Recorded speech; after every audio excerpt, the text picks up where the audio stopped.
Guys, what is going on? Welcome back to the channel, and today we got another mod from Riffraff this time.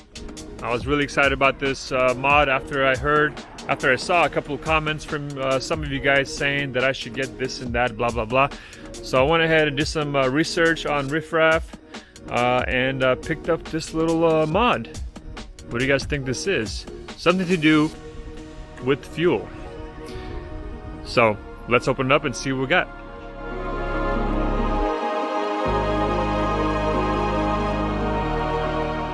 Alright, so here's the mod that I got from Riffraff. I bought this with the actual hose, which I upgraded. And yeah, so we're gonna go ahead and give this a shot. When I was doing the spring update, the fuel bowl spring, right now I have the stock one, but when I was doing the 86D spring, some of you guys said that I should give the fuel rail crossover a shot. Honestly, I didn't know anything about it, so I started reading up on it on Riffraff and actually liked the results, and the people were saying that it made the truck run a bit smoother and the throttle response was a little bit better. So I figured, why not? Since I put the stock spring inside and I wasn't going to use the 86D because I was trying to get better MPGs, I figured I might as well give this a shot. It comes with 3 springs, so we can always play with different springs and see what we get as far as performance and MPGs. So I'm not sure which one I'm gonna go with first, but let me give you the specs on stock versus the springs right here. Stock PSI on that spring, on the fuel bowl spring, is 52 to 55 PSI at idle. And this one, the silver one, is at 55 to 60 PSI idle. So pretty much the silver one is like stock. And then we got the gold one, which is what Riffraff recommends installing with this line. The gold one is 61 to 65 psi at idle, and then the black one at 66 to 72 psi idle. Now the 86D spring that I had before, that's actually even higher than the black one, running at 75 to 85 psi idle. So the 86D is probably going to give you the most performance out of all these 3 springs, but I bet with this system even the middle one might even actually get you more performance than the 86D spring. Alright, first things first is to remove the cover right here.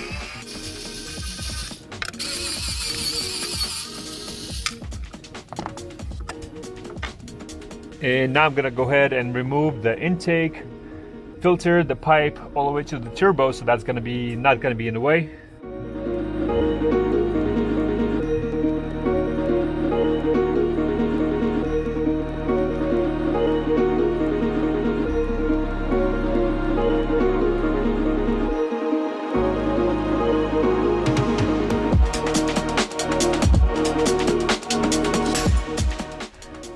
Now on this side, on the passenger side, the bolt is going to be right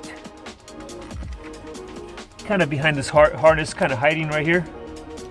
I'm trying to see if I can get more slack out of the wire, just give it a little more space. This little guy right there, you guys can see that.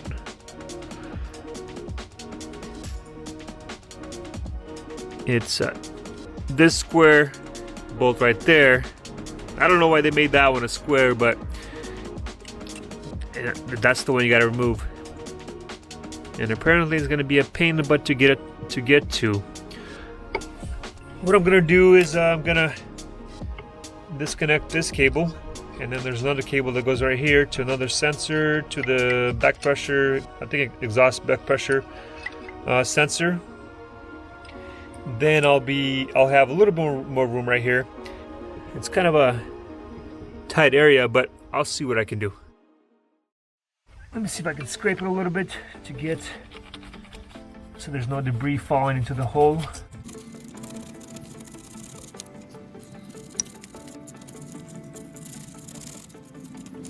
And I'm gonna scrape the back one as well.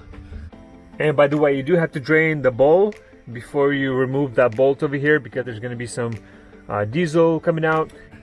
This guy right there, the square bolt. That's the one we gotta remove. Let's see, I got a 8mm that might work. It's gonna be a tight one. Well, it's working a little bit.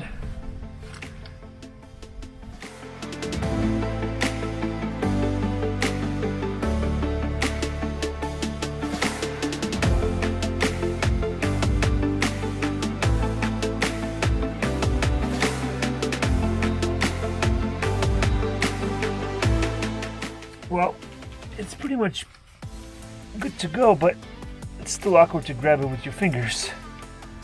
Over here. I need to call my kids to finish this, because I can't even get a good finger grab on it. It's just so awkward.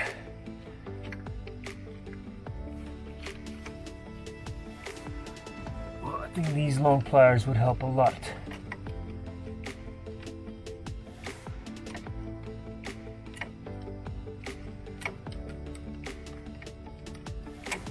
Yeah, there we go. It's so loose that you can get it with your fingers, but it's so awkward that you can't. It's ready to come out. I just want to drop it in the valley.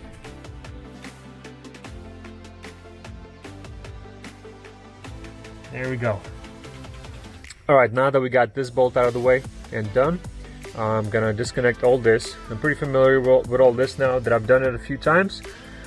I'm gonna disconnect the hard line, and then the kit came with the new bushing, so that's fine. I'm gonna replace that, and then we're gonna remove this cover, remove the spring.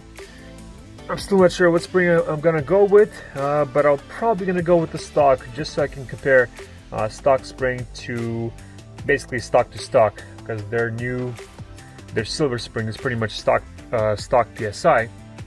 So I'm gonna put that in just for now. And then later on I'll probably upgrade to gold one and see how that performs. But for now, let's go ahead and disconnect this side.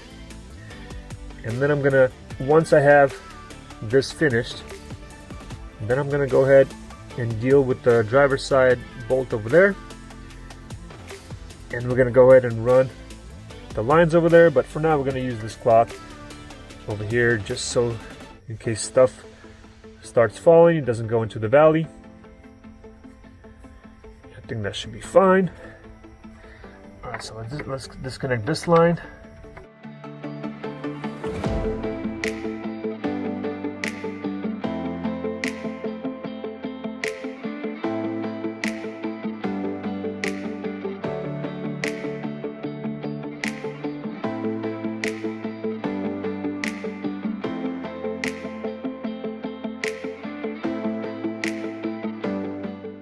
And somehow I need to remove that damaged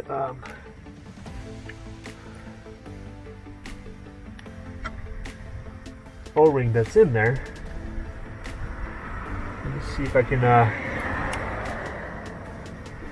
I can get something in there to scrape it out. I got a set of these guys, and so far I love these. Fairly cheap, and there's like 4 of them, 4 different ones. I feel like a dentist. Let's see if we can get this guy out.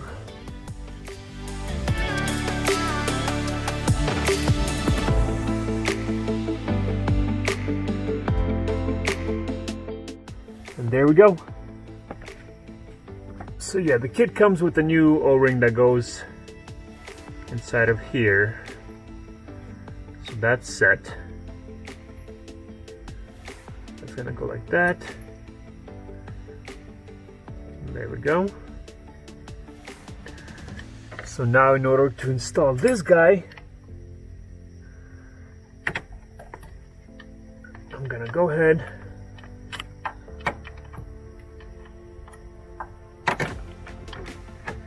we're gonna put the O-ring in here like so.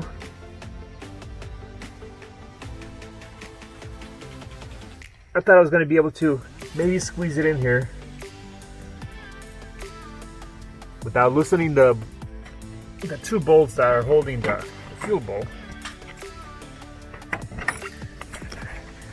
These two right here. But I'm gonna go ahead and loosen this up just a little bit, and that's gonna give the fuel bowl a little bit of play, and then I'll be able to squeeze that on there. Looks like a 13, I believe. Yep, 13. I'm gonna be able to get this one, but not the other one. The other one is kind of blocked by the sensor. That's all right. Just need a 13 wrench.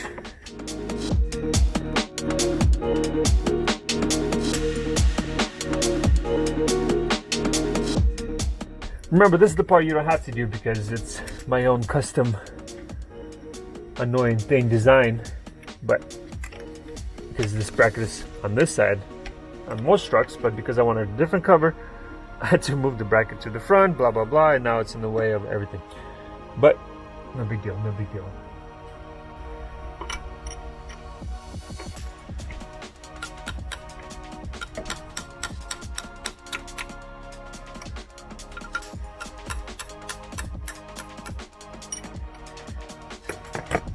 You don't have to remove these.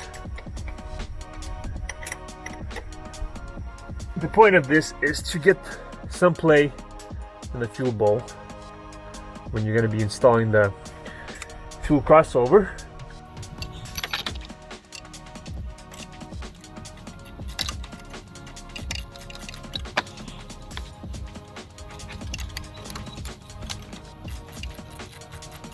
I think that should be,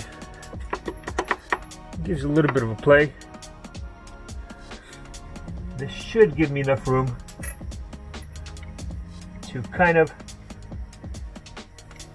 let me see if I can use a screwdriver to kind of push this,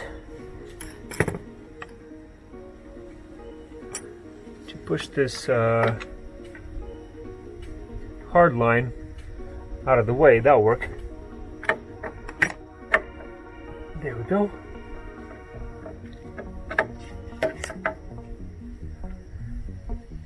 There is some space, and then we're gonna try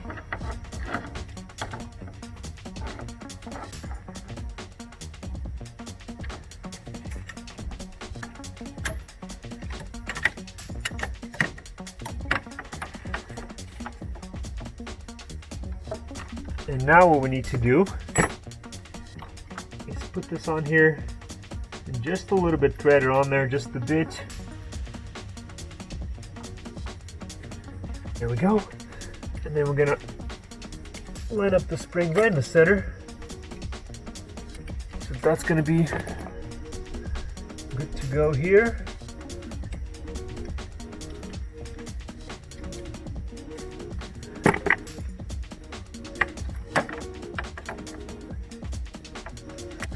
All right, so that's done. And we got the little bolt right here.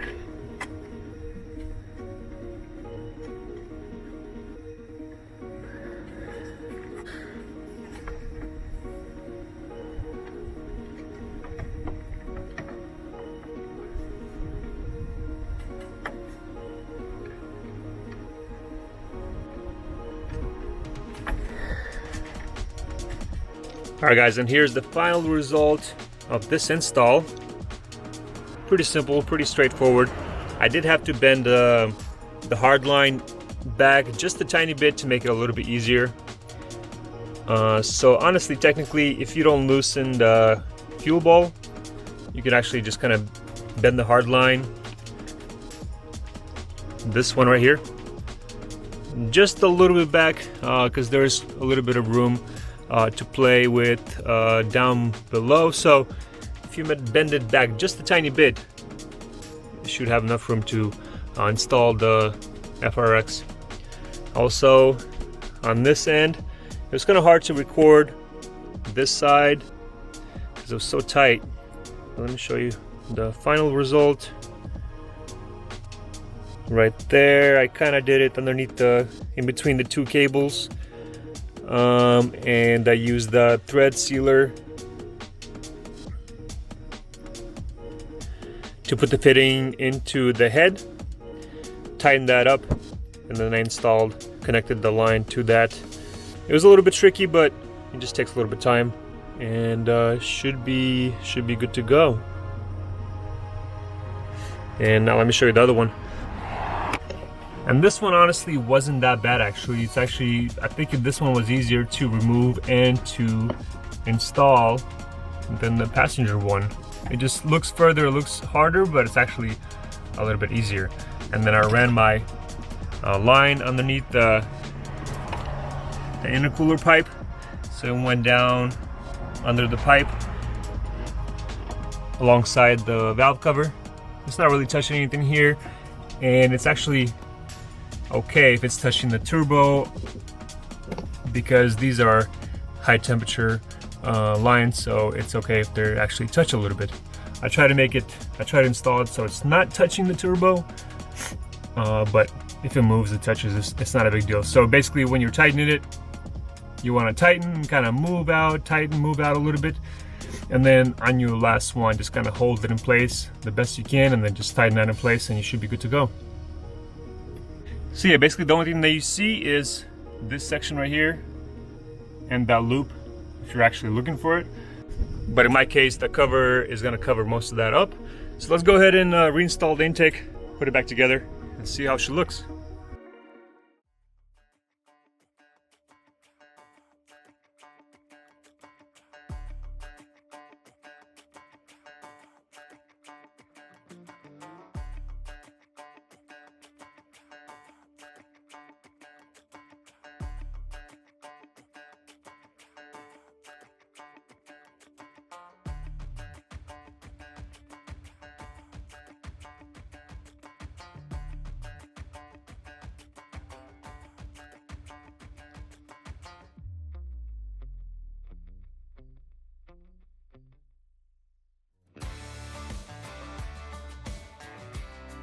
And this is the setup right here. It's hidden behind this cover. You can't really see it from the front at all. So that's kind of pretty nice. So the only way you can see it is if you're over here on this side.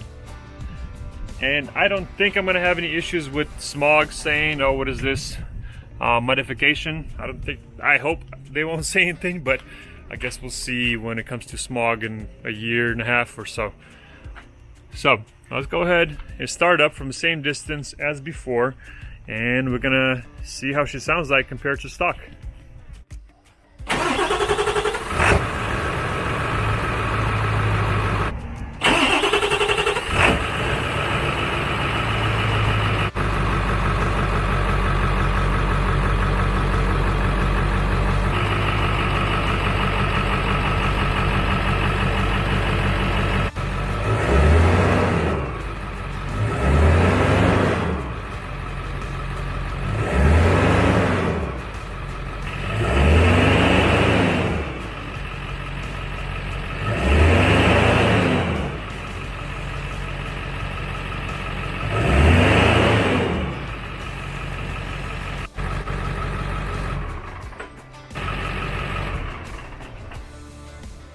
And the install is done. The FRX system is now on this truck, and I'm kind of excited about it because I want to see what results we'll get.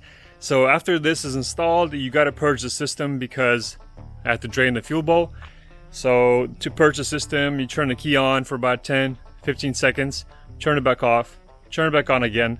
Do that about 3-4 times, and then you can try to start the truck. It should start just fine. And then you got to drive the truck for about 15 minutes. So that's what I'm gonna do right now. I'm gonna go drive it, make sure all the air is out of the system, blah blah blah. And then when I get a chance, I'll do performance testing, MPG testing, all that good stuff. And I think I'll see some performance improvements. But honestly, for MPGs, I don't really see how it would improve MPGs. It might just make the engines run a little smoother, be more reliable, so forth. But maybe with the stock spring, with the stock silver spring, I might see a little bump of MPGs, but I doubt it. But yeah, basically it's going to take a little bit of time to do all that testing. And then what I'm going to do is I'm going to do the silver spring, drive it, get MPG results, and then do the 10 to 60, 30 to 70, and then 50 to 70 pulls and see what numbers we get with that. Then I'm gonna change it to black spring, do the same thing, and then I'm gonna change it to a gold spring, and I'm gonna keep the gold one in there because the gold one is what's recommended with the system. But I want to compare all three springs, see what numbers we get, and compare that to the 86D spring because I'm kind of curious to see what we get as far as performance and MPGs to the 86D spring, and also between each spring, and also compare it to stock. So basically I'm going to do all those tests and comparisons in the next couple of weeks, so that's going to take some time. But for the install, that'll be it, guys. So I'm going to go for a little drive, get the air out of the system, and we'll see you on the next mod. See ya!